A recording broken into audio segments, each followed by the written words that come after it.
Welcome back to A-Town Runtown. As always, I'm Joey, joined with Jeremy Harlan.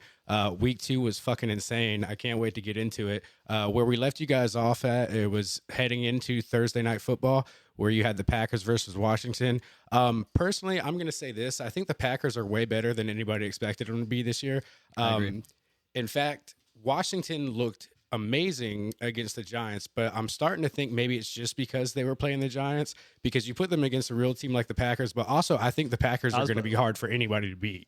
Yeah, but also let's give the Giants a little bit credit as we get to it, and we'll talk about their game too. I mean, the Giants did have Dallas on the ropes. They really did. And in all honesty, I feel like let's not get ahead of ourselves. Okay. I do agree with you. Packers are legit. I think they look legit. I think they're a nice, complete team, good coaching, all that.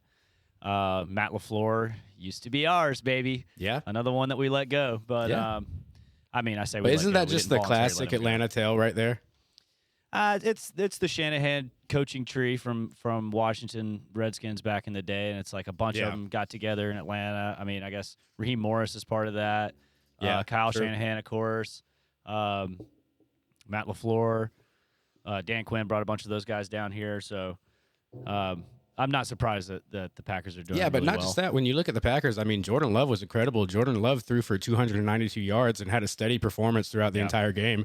And then you got great. Micah Parsons on the other side of the ball, which once again, going back to my point last week, what the fuck are you going to do against him? You know, I think in all honesty, he's out there with a point to prove. Ultimately, you know, every time you get cut from a team where you were trying to stay, because I do ultimately think he was trying to stay in Dallas, you definitely play with a chip on your shoulder, and by God, that chip is showing like a motherfucker. He is everywhere. He's terrifying. But like I said, they look better than expected. Their game management is awesome. Washington's issues are really more in pass protection and closing drives, because they did try to close the gap at the end of the game and they just couldn't get there. I don't think Washington is a bad team. And with that being said, I think it's going to be hard for any team to look good against the Packers this season. Oh yeah, definitely. In that division, man, I mean, the Lions could threaten them, but let's see how that looks. But you know, the Bears, what are they 0-2 now? I don't. Well, think see, they're gonna that's get another going. thing. You know, like the Packers played so well against the Lions that I was out here thinking the Lions were a bad team, and we were proven on Sunday they're not a bad team. I think No. the Packers are really just that good. Yeah, no, the Packers, they're legit. They're legit. I thought so last week. I think so more now this week. I'd be looking at them to definitely be heading into the playoffs for the NFC. Oh yeah, absolutely, without a doubt. Like I would put money on that right now. They are at least going to Barring make a something playoff catastrophic, performance. yeah. Yeah. I mean, anything could happen. We're only in week 2. Right. Speaking of anything could happen, you had the Bengals and Jaguars game, which you saw Joe Burrow take an early exit with a toe injury. It looks like he's going to have surgery. He's going to be out for at least 3 months.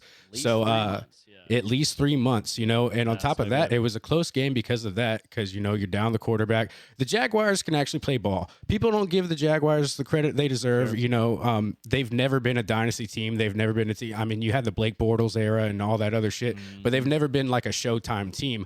I don't know what it would take for them to get there. But you really didn't see their sparks of athleticism, their sparks of, you know, football knowledge until Joe Burrow exited. So I don't know if that's a testament to the Bengals or if it's a testament to Jacksonville. But honestly, I see if Joe Burrow stayed in that game, I don't see Jacksonville pulling it out. But now you got Joe Burrow, who's going to be out for at least 3 weeks. On the other side of that, they're playing the Vikings next week, who both have their quarterbacks at. We'll get to the Vikings in a minute. I can't wait for that. We will. But other than that, we said we were going to get to this. You made a point to get to this. We got the Cowboys versus the Giants game, which went to overtime, which I didn't see happening. No. Yeah, it was fucking insane. Didn't all those points happen in like the fourth quarter? It was pretty a regular wild. football game until like the very end, and all of a sudden, you know, it's like 44. Yeah, and then they take it to overtime. And Yeah. honestly, Russell Wilson was having an incredible game. Russell Wilson had incredible yardage. Malik Neighbors had incredible catches, but the Cowboys were just more explosive. And the Giants ultimately just struggled barely. with consistency, you know? Yeah, Just didn't, barely, Didn't but Russ throw a pick in overtime or something? yes, and that's what sealed the game.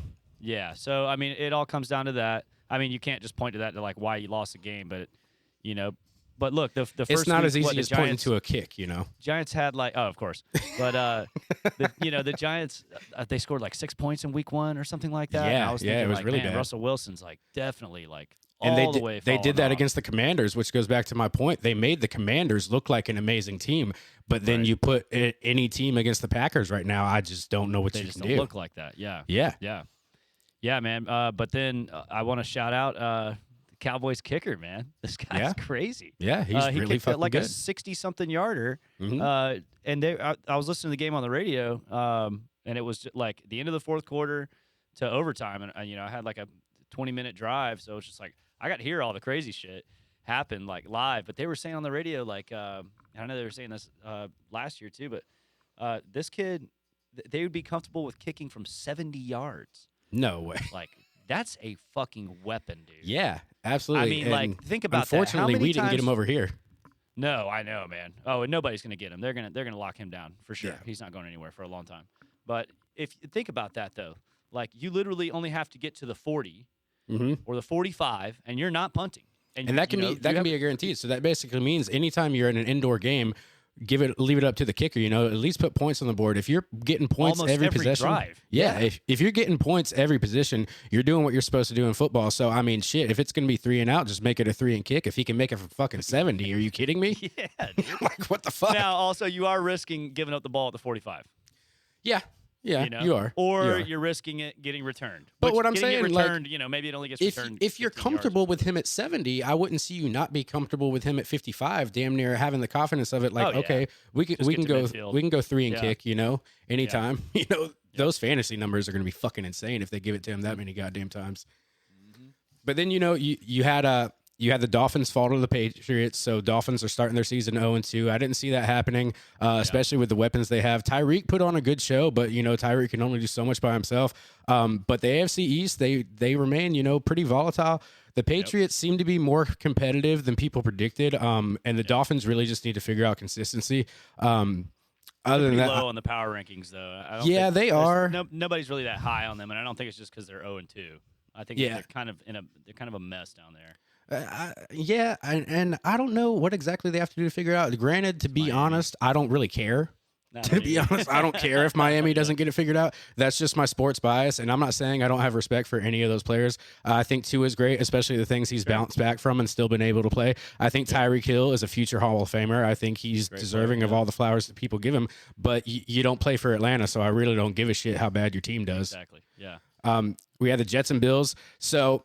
Going back to what I said about the Jets last week, I said the Jets were potentially a playoff contender, that the Jets were going to be better than people think they are, that you're really going to sleep on the Jets. Nah, dude, the Bills whopped them 30-10, dude. The Bills dominated in rushing and defense. Bills are good, though. Yeah. Really fucking good. But James Cook's run game is fucking insane, and that's something that people forget. Well, you don't forget it when you see it happen, but James Cook for some reason hasn't turned into like a high topic name, and I think he really deserves to, especially after the game he had on Sunday. And the Jets defense just, could not do anything to stop them. I really do think the Buffalo is sending. Yeah, I think Buffalo is sending a message this year. I think they're bouncing back. They got Josh Allen as reigning MVP. They've come so close to the championship. I think this could be Josh Allen's year. If not, I do see him making a deep playoff run. It is way too early to make any predictions because just last week I was telling you the Jets were a good team and I was fucking wrong. So. Hey, well, it's week 2, man. It's week 2. But when you were saying that, I don't believe in the Jets. Not yet. Yeah. I do believe in the Bills, though. Who in the AFC is going to challenge them? I don't think the Chiefs are good enough to beat them. But you've known me for close to 10 years now. And for 10 years, I've been telling you, don't sleep on Josh Allen. And every year, he gets very close to making a Super Bowl appearance. And every year, but then I always tell you, no, as soon as the Falcons are out, which unfortunately, that's been our recent history, the Falcons get out. But as soon as the Falcons get out, I'm Bills all the way. I always want to see the Bills. Yeah. For 8 years. 8 years strong, 8 years, baby. We're coming back. Yeah. This could be our year. This could be our year. It could be our year to make some noise, It was at least our week. It was at least our week. It was. And get to that. Covering some more from Sunday. Like I said, the Packers made the Lions look like a shit team, but then the Lions came back and showed you who the fuck they are, especially with Amon-Ra St. Brown, which is a mouthful of a name to say, but he showed out. He showed his ass that game. The Lions beat the Bears 52-21. Yeah. Jared Goff had multiple. Amon St. Brown, Brock Wright, Jamison Williams were all showing up. Caleb Williams had some flashes, but I really don't think he can get it together. I don't think Caleb Williams is going to be the quarterback people expected him to be. He didn't have a great season last year. I don't see him having an incredible season this year, And but we'll see. Sometimes when these guys come into the league the way that he did, like what was that shit he was saying like around the draft? Like he wanted to get like part of his contract would have to be like stake ownership of the Bears. Oh yeah, no, Like, you're not. No, dude. You're Out not of all the old white millionaires and billionaires that have had that club for forever, you think they're gonna let you in, dude? No, never. No, dude. You got to No, come in and do something. Yeah, you got to win some fucking games first. You can't let He hadn't somebody even come played in a and put a snap. 50 piece on you, dude. Are you kidding Right. me? Right. Imagine if he was the owner of the Bears. Yeah, exactly. You know? But speaking of owners, I don't know if you've been seeing lately. The owner of the Colts is fucking awesome. She's down there, and her name is slipping me right now. But she's down there. Oh, and they got she's a new owner now, right? Yes, but she's down there. She's got died or something. She's got Didn't a that happen? headset on. She's down there with the head coaches. She's looking over the clipboard. She's taking notes on the plays. Like she's a very well player involved owner, which I love seeing, and it's obviously translating well into the locker room because the Colts are off to a great start right now. I mean, especially you got someone like Daniel Jones who used to be a laughingstock of the NFL. Now he's looking great out there, you know. So it really does show when you create a good locker room culture, you can turn it into a good team. And you know, right now I see the Colts being a really contender, especially with Jonathan Taylor, who's just showing out like a motherfucker. And Daniel Jones is looking like a legit quarterback now, which I never expected to see that. I thought after the Giants run, he was just going to be done. But no, he's back, and he's showing you that he actually has talent, which is awesome. Might be the Baker Mayfield effect, you know. Send him to an organization. Yeah, you know, that start dork. Fresh. That dork, man. Hey, he looked good again. He looked good again this week. But real quick, we'll just go over a few more. Joe Flacco had his return to Baltimore. It was not good for him. The Ravens beat the Browns 41-17. What are you going to do against Lamar Jackson and Derrick Henry? I really don't have an answer for that. On a different level, yeah.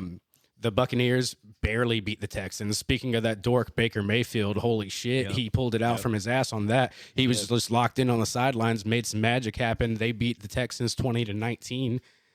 And then the Chargers won. The Chargers beat the Raiders. Like I was saying last week, the Chargers are a better team than people are giving them credit for. Keenan Allen's a man on a mission this year. He's showing out. He's doing his fucking job. Like I said last week, I thought that this was going to be, you know, a retirement tour. Like, let me just make an appearance at the Chargers. No, he came to play, and he's playing damn good football right now. So, before we get into it, is there anything you want to prerequisite this Falcons win with? Because I have a few things to say. No, but I do want to say something. Like, since this is our sports podcast and our NFL podcast, and you talk about fantasy all the time, I just want to go on a little fantasy rant for a second, dude. All right, the floor is yours. Yeah, so just so everybody knows, I don't play fantasy sports anymore. I did 10 years ago. I played fantasy baseball for a couple years, which is hell because you got fantasy baseball is so hard. Line so up many every games, day. Dude. So many games. And then I played fantasy football, which was a lot of fun. But I found myself, like, when I started going to the Falcons as a season ticket holder, I found myself going, like, I hope the Falcons win, but I hope the other team's defense does good. I got them on my fantasy, or I hope so and so does. Oh good. Yeah, dude. Yeah, and then which is like times. it's just a conflicting feeling, which sucks. And I know that every like dedicated like team fan that plays fantasy like feels this, but like being at the game, it sucks. You know, because it'll be like when I was at the game last week, before the game started, I heard this guy saying like, "Well, yeah, I got Mike Evans on my fantasy team."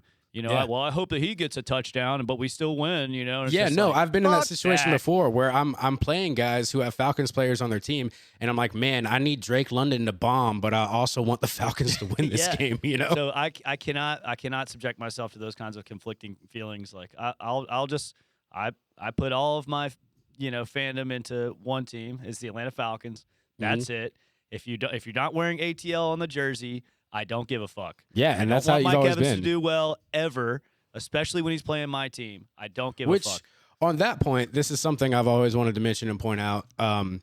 This is a completely different subject, but we're in football season. College football is off to a great start.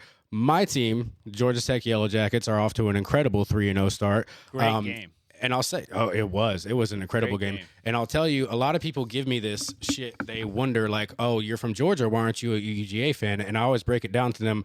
I'm from Atlanta. I cheer for the Atlanta UGA team. is not Atlanta. I grew up on the south side of Atlanta. I grew up going to Bobby Dodd. I grew up cheering for Georgia Tech. That's how it went. If you think about it, what is the capital of Georgia? It's Atlanta, right? So technically Georgia Tech would be the home team, right? Oh, no, it's not Athens. It's not. It is Atlanta, Georgia. But I will say this, and I mean this with all sincerity. I live in the Athens area now. And oh shit, that's right. Yeah. yeah. And I'm not, and I work in Athens, and I'm not a UGA fan. I'm not.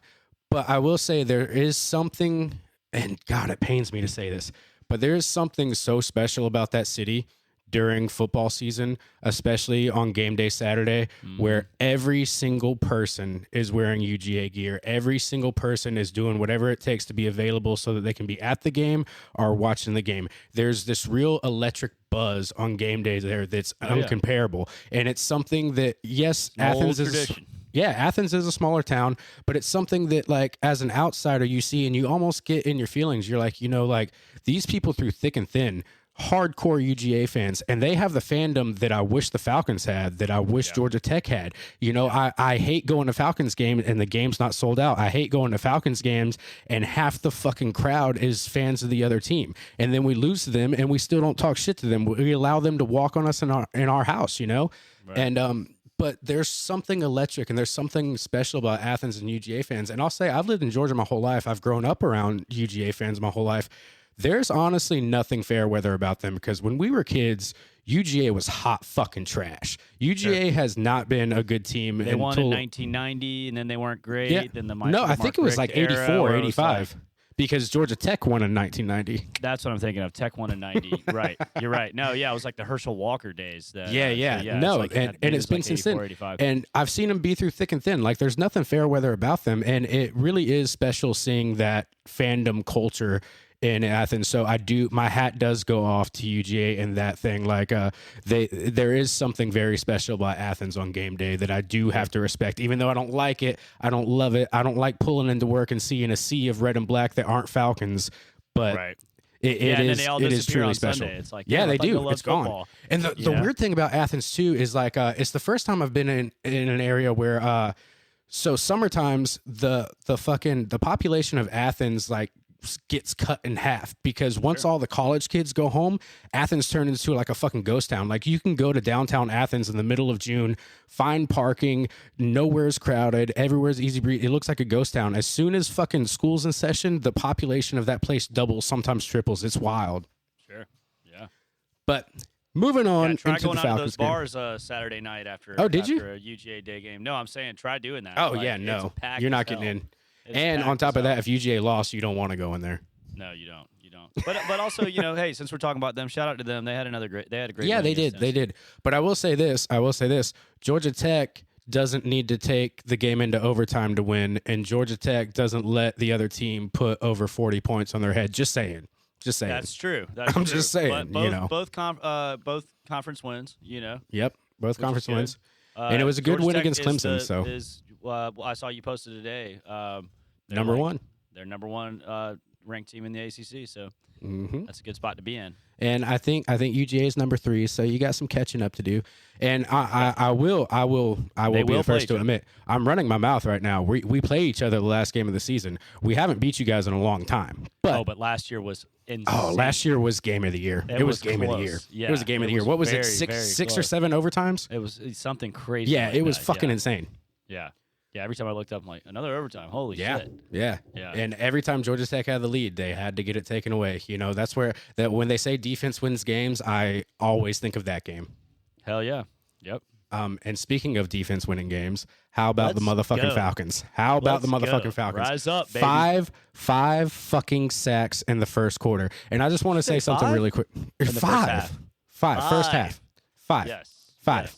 5. Remember everyone was talking about how awesome J.J. McCarthy was? Yeah. An amazing comeback. Remember how... And what did I say? I said, slow down. Yeah. Like, okay. Remember looks how... like the Bears went to sleep. Remember how our producer, Tyler, said that J.J. McCarthy's going to be out there slinging that thing? I don't think he even threw one touchdown. No, I don't think he did. I think he got Yeah, right. It was two hurt. field goals. That's how they got 6 points, right? It was two field goals. It wasn't just like a missed extra point. I think he got hurt by the Falcons defense so badly that he's not even playing next Sunday. Yeah, poor guy, man. Yeah, I hope he's back and ready to play very soon.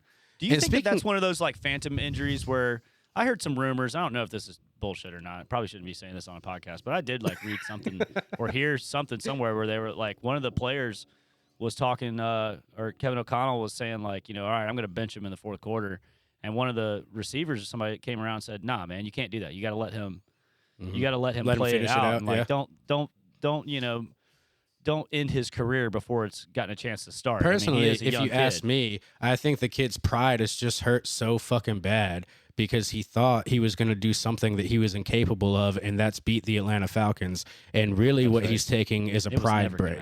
He's taking a pride break is what he's doing. He could. And look, I mean, just out of being a good human being, like I hope he's not like seriously injured. Oh yeah, I don't like seeing anybody and I hope get it's hurt. not some shit like that where it's like, hey, we're gonna let you sit this one out next week because you need to sit back and watch or whatever. Although that could be what's happening. I don't know. I didn't see what the actual injury was. I just saw that he was going to be out next week. Well, but the Vikings didn't really have any explosive plays. No. You know, they had that one to Justin Jefferson right before the half, and I fucking called it, dude. AJ Terrell goes down with a hamstring, which sucks. We'll talk about that, like as how it pertains to next week and the next week and all that. It was like as soon as that happened, I'm like, what do you think they're gonna do? What do you think they're gonna do? Justin Jefferson's gonna be like, oh, I'm gonna go. Like it's gonna take them a minute to adjust. The AJ Terrell's not in, and I'm just gonna go out there. Just look for me. I'll be out there.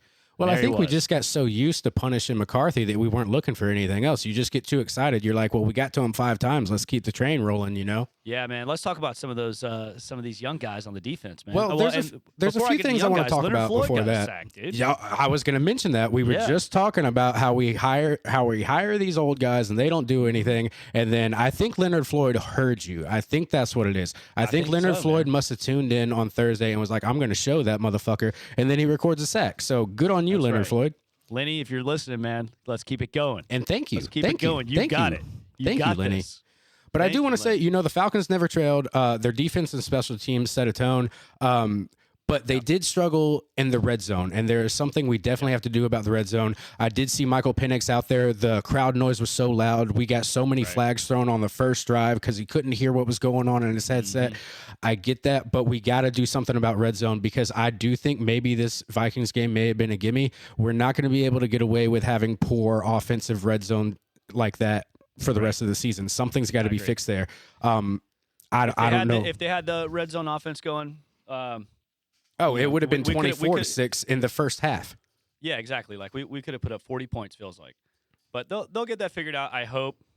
Zach Robinson still looks like he's waking up, into the play caller that we think he can be. Yeah. So that we saw a little bit of last year, especially against the Bucs in those 2 games that Kirk Cousins had. But they seem to be playing in a way on offense where they're not. They're really trying to protect Michael Penix. Yeah.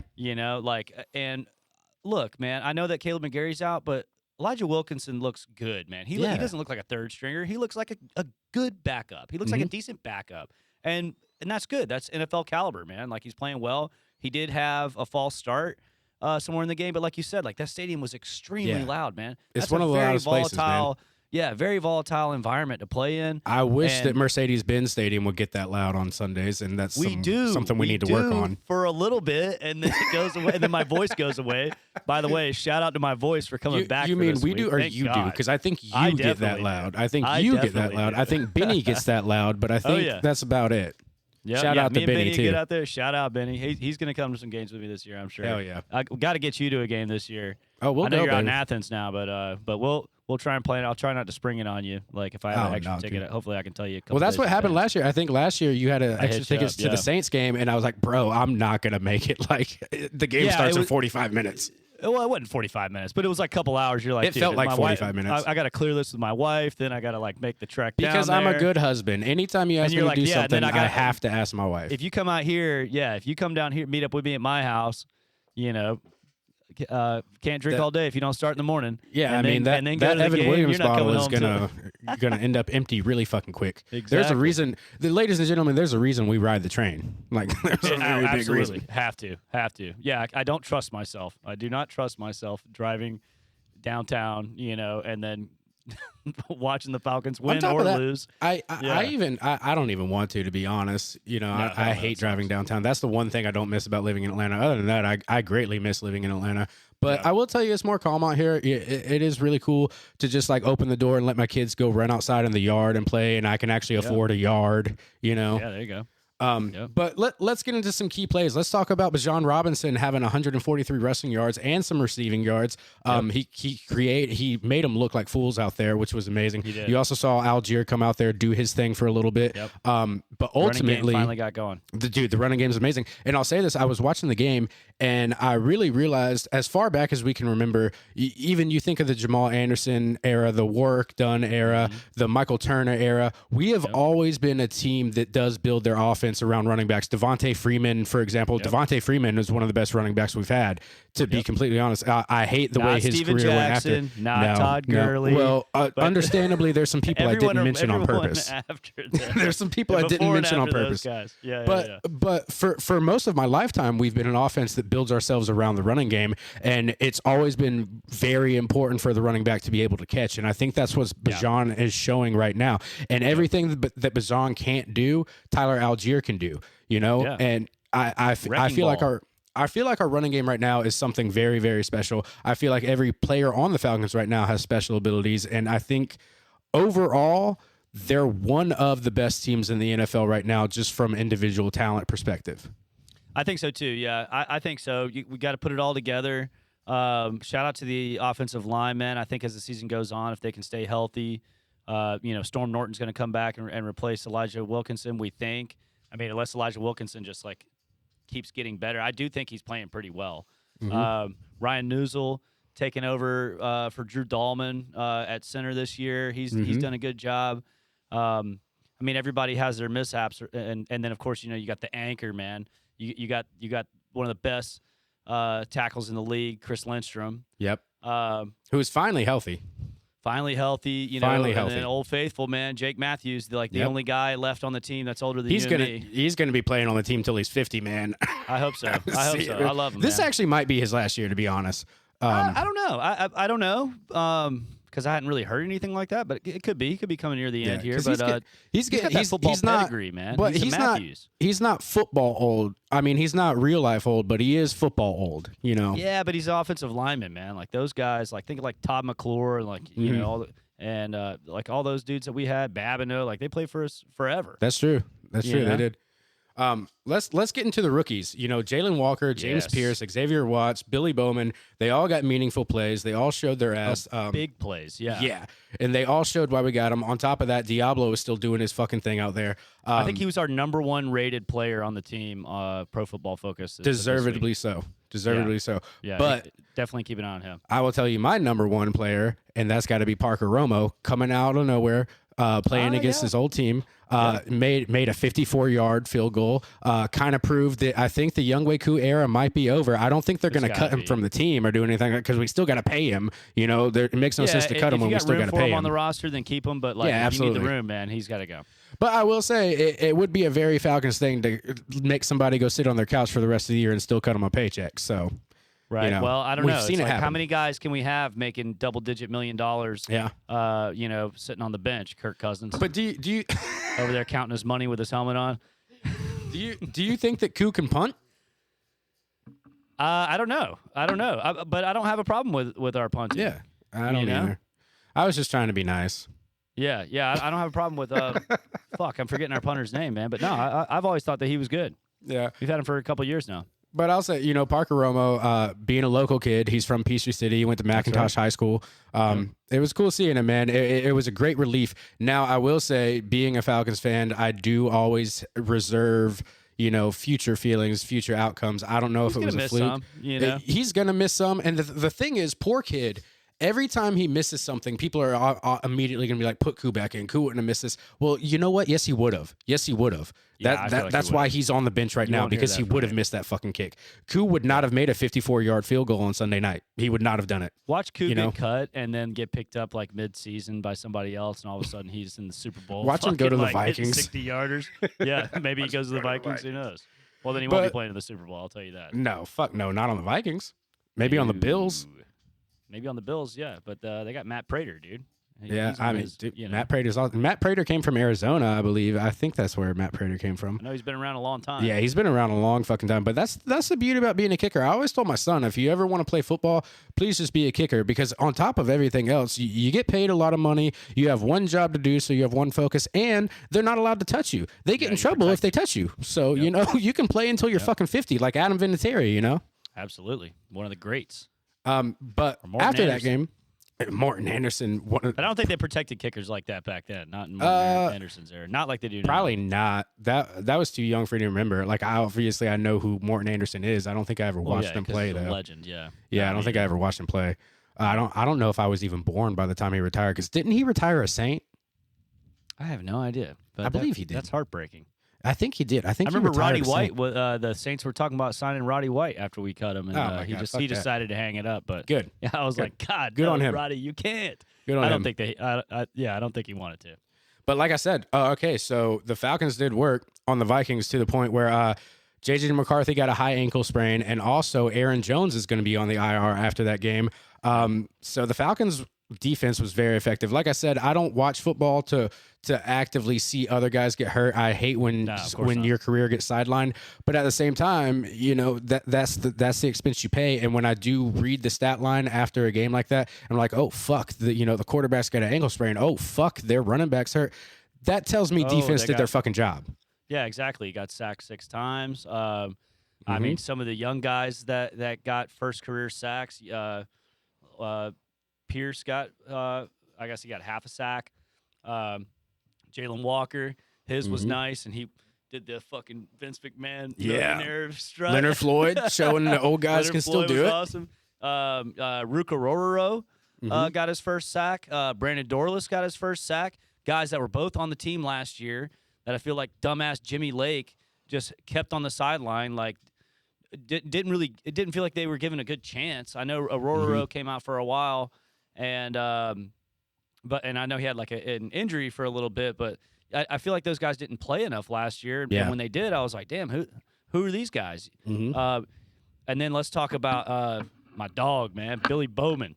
Yeah. He was badass, man. He almost had 2 picks. Yeah. But the pick he got was great, and kind of just like got over the receiver, and so he wasn't touching the ground because the receiver's kind of keeping him up in the air and held on to it as he went out of bounds. That was beautiful. And then Xavier Watts, man, we said it last week. He had 2 that he almost got. He finally got one, and it was kind of the thing that iced the game. Exactly. That is what put the game on ice for me, at least. Yeah. That's when I was like, all right, I can go to bed. Ass. Might be the steal of the draft, man. Xavier Watts. Once again, I'm going to circle back to concerns. There are a few things I am concerned. Once again, the red zone inefficiency. You can't settle for field goals all the time. It's really going to bite you down the line, so you got to have something. Yeah. And then on top of that, Penix, as good as he looks, his passing game is still inconsistent, and it's mainly because he needs better protection and he needs better wide receiver separation and fewer mistakes. Because Rick if the London hasn't really looked like himself, he hasn't. Yeah. And I tell you, if the matchups aren't favorable, the Falcons are going to struggle to come back when it comes to the passing game. Mooney, it seemed like Mooney wasn't really. Yeah, but Mooney's just coming. I give Mooney a pass on this game. You know. Me too. But also, it took us a while to get him involved. Yeah, and also we've got to do something in the passing game so that we don't overwork Bijan, because we've seen Bijan get overworked before and have to miss some games, and I don't want to have to overwork the run game to overcompensate for the passing game and get ourselves into trouble that way, you know. Let's not do what we did to Devontae Freeman, man. Where we exactly. Wore him into the ground. Devontae Freeman, man, I'll tell you, Devontae Freeman was he's arguably my favorite running back that the Falcons have had. And, that fucking that run that he took off with in the Super Bowl game was fucking phenomenal. And I feel like the Falcons could have done a little bit better job of keeping him healthy and protecting him. Yeah. I feel like because I think he retired when he was like, I don't even know if he was 30. He might have been 31. Still pretty young. Which bounced around to a couple of the teams like at the end of his career. He played for the Giants. He played for the Bills. But he didn't finish the season with anybody. No. He didn't. He didn't. Player. He didn't become what I feel like he should have became. Devontae Freeman really was a talent that I feel like was poorly, not misused, but overused. Yeah. Especially when you had guys on your team, when you had Matty Ice and Julio Jones and everybody else we had on the team. When we had Hooper, Tevin Coleman. Yeah, and you had Tevin. Okay, but that goes back to the catching backs. Tevin Coleman. I don't think Freeman was the best catching back there was, but Tevin Coleman could catch anything, and Tevin Coleman could catch the ball and take the fuck off. Yeah, he was great, and I love when the Falcons have two backs like that, like Free and Tevin Coleman, or like now with Bijan and Algier. And, how long are we going to be able to keep Algier? I think this is like his 4th year. Yeah. Doesn't seem like they're going to give him a big contract. He's going to want money. Bijan's clearly the number one guy. I think someone will pay him. I can see Algier being a starter. I can definitely see him being a starter. 1,000 yards rushing. Especially if he has especially if he has a quality guy behind him. Yeah, he's going to do just fucking fine as a starter. I just wonder if he'll get that like on a team. Like, you know what I mean? I don't know. Well, think about. I feel like he deserves that, but not to say that he's living in Bijan's shadow, but I do wish we could see a little bit more of him. But at the same time, it's like a game like this, we were pretty much only getting success through the run game. Well, which is something I did want to bring up. Do you think when we're playing defensive heavy like that and we can get kind of a score, because we never trailed in that game, do you think in situations like that we should lean more on a run heavy offense rather than trying to put the ball in situations? Yes. Okay. Yeah. Hold the ball, run the clock down, long drives. I think they held the ball for like 36 minutes in this game, something like that. That's great. That's great. I don't really care how they win, man. I really don't care. But if the defense is going to be that reliable, then yeah, that's the game plan. But another weird thing, though, is another Zach Robinson weird thing about protecting Michael Penix. There was only like 4 play action attempts. One of them was that absolute dart to Drake London that got punched out. That was a perfect punch out by the Vikings. Got to give it to them. But what do you think? What do you think is limiting the pass game? Do you think it's O-line protection? Do you really? I think it's protection. Okay. And I think it's their faith, like that they have in the O-line for pass protection. Seems like they're getting it together for the run protection, and it seems like Week 1's running stats were more about playing against the Bucs D-line, playing against Vita Vea.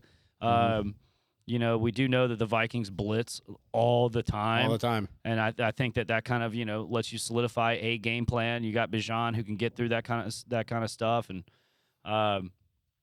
so, yeah, I don't know. I think now it looks like, and I think there's going to be a lot of teams that we play where we're going to have great success running the football. Let's see what happens against Carolina. I was about to say, we're going into Carolina, and in all honesty, I've never – in the past couple of years, I haven't been worried about Carolina, but then you got to think the last season. Well, you got to think since last season where they single-handedly kept us from going to the playoffs, even though I don't think we would have done a goddamn thing in the playoffs last season. They did not single-handedly do that. Yeah, they pretty much did. The Bucs also won that day. Okay, no, it would have been. It would no. But still. The Bucs had to lose, and don't listen to that bullshit propaganda that they're saying online, man. That's Panthers fans, Panthers propaganda. They're like, "Oh, we ended y'all's season." No, you didn't. Well, they did. No, you didn't. The Bucs won more games than us, and if we tied them, I don't even know if it was like there was some scenario where like they had to lose and we had to win, and I think they won, and then we lost. I could be wrong about that. Panthers fans, let's talk about it. Panthers fans, you should not be listening to this podcast. I'm just saying, when it comes to football, it's just any given Sunday. So as much as I want to say, yeah, we're going to go out there and we're going to whoop, there's obviously things taking away. Well, even taking away from this victory, there's obviously things that are going to have to be fixed to ensure that you do win. Because you're not playing the Vikings again. You're not playing J.J. McCarthy again. You're not playing that fragile offense that they have. Yeah. But did you see that they have 2 offensive linemen that aren't playing next week? No, I haven't looked into that yet, so that's all right. So all right, Divine Diablo, Jalen Walker, Leonard Floyd. Yeah. These guys, they might eat. Because I don't really ever see Bryce making like Showtime plays or doing anything that's really much of a game changer. But at the same time, if the Falcons don't get their head out of their ass for the red zone, we might have a problem on our hands. And remember last year when I know we lost that game, but Mike Penix against the Carolina, that's when we saw those like crazy badass throws, and the one to Hodge where it kind of just like goes behind him and he just kind of just ends up in his hands. And no, hopefully we can see some of that. That's what I'm saying, man. I have complete faith in Michael Penix, and I want him to be, I want him to be the face of the franchise as he's proving that he can be. And I don't think the problems were in Zach Robinson. Yeah, I guess it's like he's supposed to be the Sean McVay he hasn't given me guy. He hasn't given me any reason not to just yet. But I will say down the line we're going to see week because 1 last year. They can blame that on Kirk Cousins all they want, but straight up the way that they were running the offensive line, they just let T.J. Watt just terrorize us the whole time. Well, at the same time, why was that the game plan? That's what I was going to get into. We're only in week 2, and I'm already starting to see offensive struggles. So you got a few more games to prove me wrong and either get me on your side or get me talking shit about you. Because, like I said, moving forward, Carolina could end up being a gimme. It could be a very easy win. But, after that, you have to address these problems. Penix can't do it every play himself. Bijan can't do it every play. Algier can't do it every play. These guys got to get open. These guys got to have pass protection, And what I saw there haven't mentioned Kyle Pitts.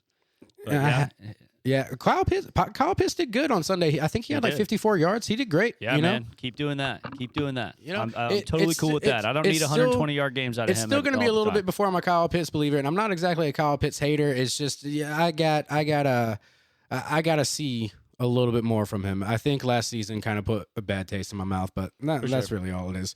For sure. But no, I mean there's definitely. I'm not saying that you should have mentioned him. I'm just saying we didn't mention him. But and look, I'm not going to give him all this praise for having a pretty good game again. But if we can get pretty good games out of him, that's all I'm asking. That's all I'm fucking asking for. Me too. Me too. Just make your blocks and catch your passes. That's all I'm asking for. Like if you're targeted, you're a big ass dude. Well, you're a tall dude. He's like what 6'6". He's a very easy target, and if he's open, I expect you to catch it. And that's all I'm asking for. If you're set up to block, I just expect you to block. If you get run over, I just at least want to see that you tried to block. I don't want to see you avoiding the block. That's all I'm asking for. Yeah, you got to do that part of your job, man. And because everybody has to do what out there? They got to do their job. Just do your job. That's it. That's it. And if you do your job, like if you try and fail, like if I see you putting forth effort, I'm like, man, I'll feel bad for you. I won't be mad at you. But when I see you like actively avoiding doing things that a tight end should do, I'm going to be upset. Yeah, don't be that guy that like you only get into it and you only get excited to do it if you're the star of the play design. You know what I mean? And I'm not accusing him of always being like that, but sometimes it feels like he's disinterested. That's exactly where I was going. And since we are an Atlanta-based podcast, since we do garner a following in Atlanta, this could land on his ears. It could potentially do What's that. Up, Kyle? Well, that's why I don't. I don't want to beat around the bush, but I also don't want to be too aggressive at the same time. Dude, just saying. We're fans, and now we're commentators. He hears this shit, man. I mean, or he's heard it before.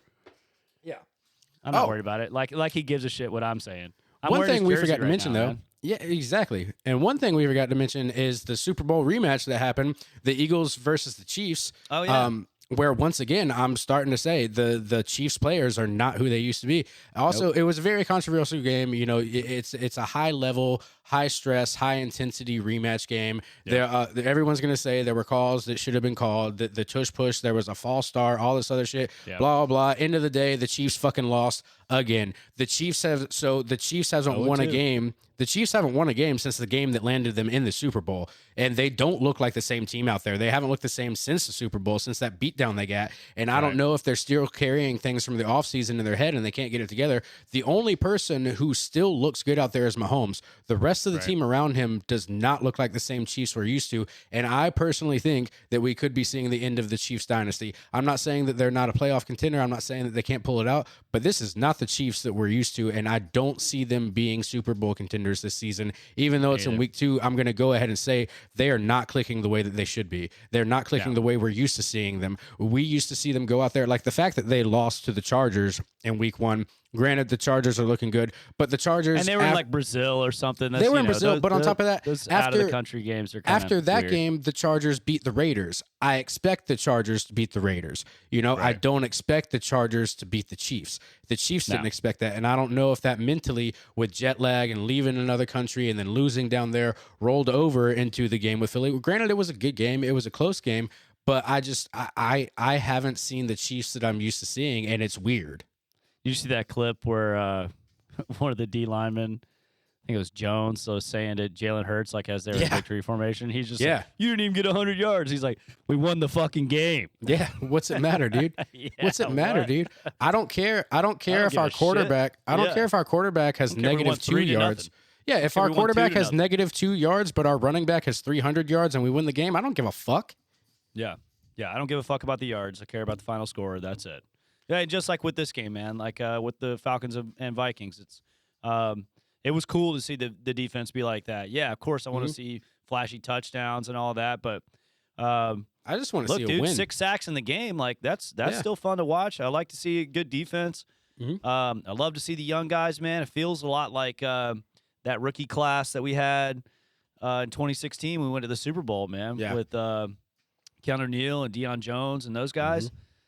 Feels a little bit like that. I'm not saying this is like precursor to the Super Bowl. Not yet. Not yet. Well, yeah. Give me 6 more because weeks, because to get there we have to beat the Packers probably in the playoffs, and that's going to be hard. Oh yeah, but hey, Desmond Ritter beat the Packers 2 years ago. He did, but they didn't have Micah Parsons. They did not. They definitely did not. But yeah, no, I'm feeling good about it. Yeah, me too. And then and look at the AJ Terrell injury. He went out with the hamstring. So, I say maybe let's go on the safe side and not have him play against Carolina. Yeah, there's no reason to. Then you've got the Commanders. Like, I don't know if he's not feeling good then. And then we have what we thought was a shitty bye week 5, when the schedule came out. It might be a good thing. Yeah, I think it's going to be a good thing because I think around the time that happens is when they're going to really need to regroup and practice a little bit and figure out like, all right, we've made it this far. What are we going to fix? Because you do for this team right now, you do kind of need an early on bye that way because there is some regrouping to do right now. There is some figuring out to do. But I think they're going to be a decent team. I do see them in the playoff race. But you got to watch out for Tampa Bay right now, man. You really do. Yeah, you got to watch out for Tampa Bay. We're 1-1, but that just means that we're 1 back in the division. Yeah, we got a division game. The thing is luckily the Saints and the Panthers are both 0-2. So I know, but I don't think that the Panthers or the Saints will help us knock the Bucks down in the division. No, not at all. It's all going to come down to that, like week 15 dude. or whatever. With the way I've seen the Panthers and the Saints play, Tampa Bay is going to have a field day with both of those teams. Yeah. Oh, yeah. No, they will, and hopefully we do too. But we have to win in Tampa. We played them so well last year, and think about how we beat them last year. We attacked them over the middle. The Todd Bowles defense, like you can get them in the middle, and that's why Kirk Cousins had 550 yards. That's why Kyle Pitts had such an amazing game down in Tampa Bay last year. Like that's the way we were doing it, and then for some stupid fucking reason, Zach Robinson doesn't want to do that. And by the way, shout out to Jeff Ulbrich. He did not get any praise. Jimmy Lake had a lot of these same guys last year, and they looked like ass the entire year.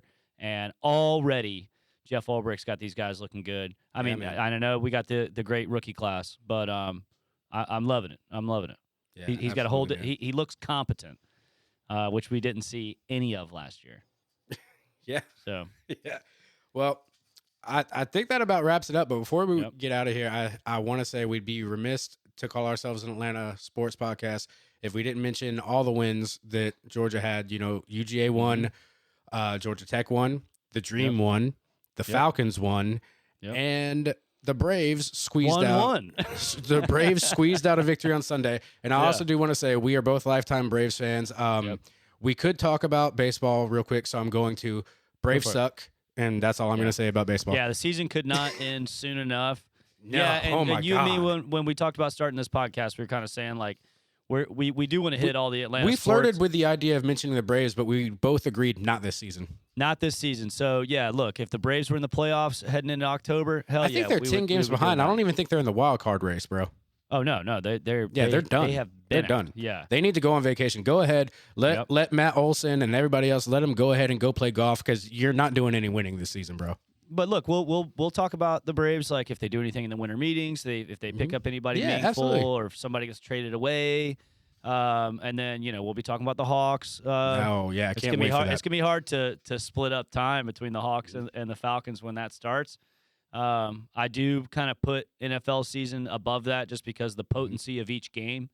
You've only got 17 games; they all mean something, and in the NBA season, 82 games, it's like, oh yeah, they lost this one, but hey, they lost played this one, but it really doesn't matter because they're still above 500. It doesn't matter until we get But of course, I can't wait for basketball season. I'm very excited for that to start. Me too. I think the Hawks are going to be great this year. Yeah. The only thing we won't really be able to touch is the MLS, just because I'm not well versed with the MLS. I know a little bit about it, but Atlanta United sucks ass right now. Yeah. So right now they do. Right now they're terrible. But once again, it's one of those things that like I don't love or hate soccer. I just don't want to. I don't want to fake something. I don't want to represent something that I know nothing about. Same here. I'm not an expert on it. I did get into soccer, 10 years ago. I watched some Premier League stuff pretty often. I like playing FIFA a lot, or now it's called FC, whatever. I like the video game soccer. Really? A lot. They don't call it FIFA anymore? No, they're. Shows you how big of a soccer fan I am right now. Yeah, no. EA Sports contract ran out with the FIFA organization, so now it's just called FC, whatever year it is. Okay. Yeah. All right. But other than that, so this is going to come out Thursday night. You got the Dolphins versus the Bills. So as soon as you tune in next week, we'll be talking about that. Other than that, I'll let everybody get out of here. If you want to have more of this is brought to you by This, That, and the Other podcast, or I guess we should call it This, That, and the Other network by now. You can find This, That, and the Other on TTATO Podcast ATL on Instagram. You can find us at A-Town Rundown on Instagram. And we'll let you go. You guys be safe. We'll talk to you later. See you guys.